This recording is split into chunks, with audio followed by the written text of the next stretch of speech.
Of major change, new coach, new general manager. Now a new challenge is emerging, the uncertainty of former MVPs, James Harden and Russell Westbrook, and their futures with the team. Jay Will has made his way across the hall from KJZ over there. Great to see you as always. Let's just start with this. Do you believe either of them will be on the Rockets when the season begins? No, I think both will probably be moved somewhere else in return for assets. And think about everything.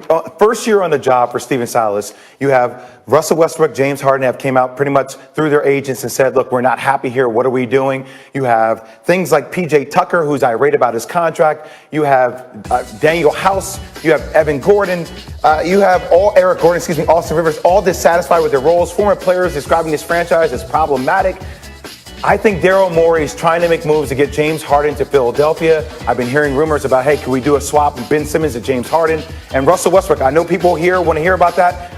I think the Knicks are going to try to make a move in return for assets for Russell Westbrook. Okay, let's dive into what you just said. You believe Ben Simmons for James Harden could be in the offing? I think it has to be on the table. I think if you're Daryl Morey, you're looking at your situation saying, hey, look, can these two work together? I'm not sure. But think about one of the things you wouldn't be able to do against James Harden that you could do against Ben Simmons is literally stack the paint. Sit there, it makes it difficult for Joel Embiid to work.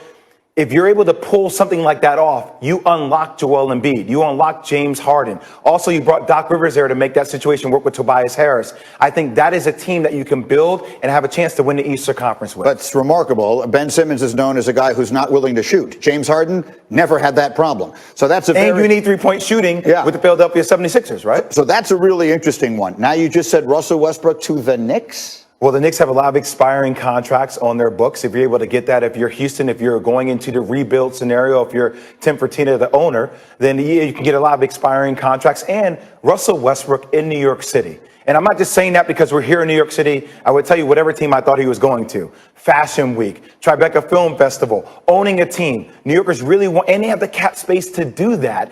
Now, can you start building around a guy like Russell Westbrook? If CP3 is going to the Suns or if you're going to the Clippers, I think that's a shot you have to take as well. So that's really remarkable. And so to go back to the previous one, if you were to have James Harden and Joel Embiid and Tobias Harris and whatever it is they put around them in Philadelphia, I would have to sort of sit down and look at what it would look like, and we don't even know what the trade would look like. Does that then become what in the Eastern Conference? It probably become the favorite in the Eastern Conference. So I mean, Harden them in Milwaukee together with Milwaukee, Boston, Toronto. It becomes the Sixers conference.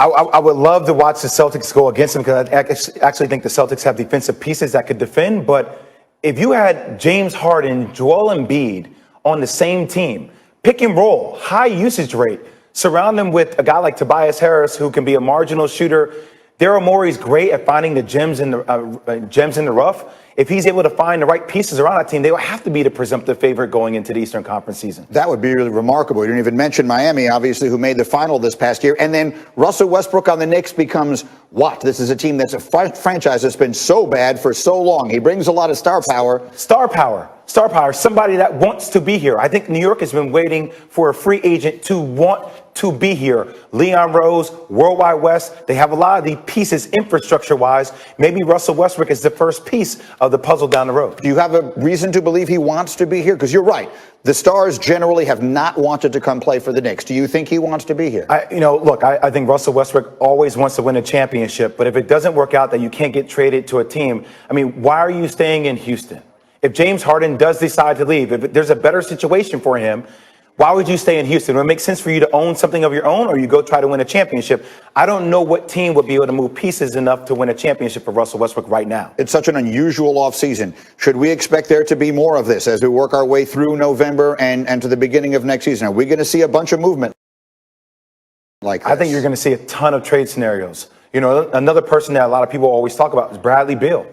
Bradley Beal, I know John Wall is coming back. A lot of people want to see John Wall and Bradley Beal run it back. But is that something that Bradley Beal wants to do when you have situations out there like the Lakers organization? You have other teams that have cap space that can use a guy like Bradley Beal that is one of the most gifted scorers we have in the game of basketball. We just don't talk about them because he plays for the Wizards. Fascinating. Again, the possibility of James Harden in Philadelphia playing with Doc and playing with Joel Embiid really would be spectacular. And just as a total aside, I love those glasses. You have to tell me where you got them. He is Jay Williams, KJZ, coast to coast on